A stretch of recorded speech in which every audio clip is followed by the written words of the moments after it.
Okay, so I haven't gotten to the crazy part yet, and I might not get to it yet, but let's continue on with Mr. Schumann. He's doing great, as I said yesterday. He's writing about music, he's composing a lot of music. And remember that guy, Mr. Wieck, who he took piano lessons from? Well, Mr. Wieck had a daughter. Her name was Clara, and Clara liked Robert Schumann, and Robert Schumann liked Clara, and so they wanted to get married. Now, Mr. Wieck was not a proponent of this. He did not think it was a good idea at all. Actually, it was so bad that he went to court because he was Clara's dad, and he's like, illegally, I will not let you marry her.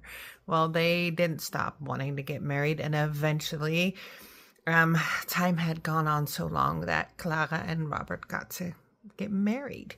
Now, this was really good for both of them. Schumann was a great composer. Clara was an amazing pianist. She was actually a very, very well-known and well-loved concert pianist. So she would play his music. Good for her. Also good for him because he got his music out. Everyone heard it and they're like, oh, that sounds nice. She didn't only play his music, but she definitely played all of his music as well.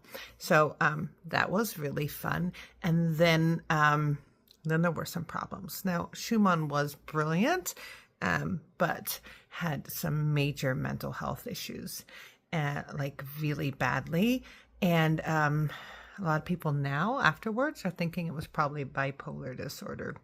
One of the things that was really interesting was that he would experience these auditory hallucinations, like imagining that he was hearing things that weren't really there.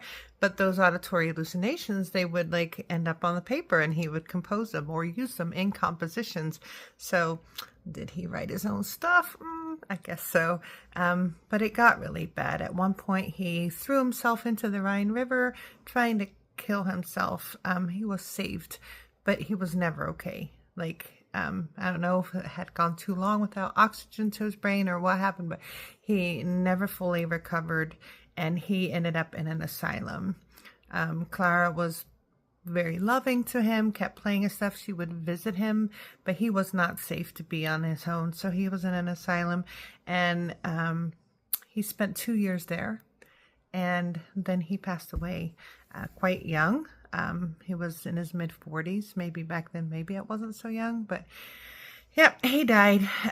Clara was by his side and their good friend Brahms. So that's the end of his story, but not really the end. It's going to get weird.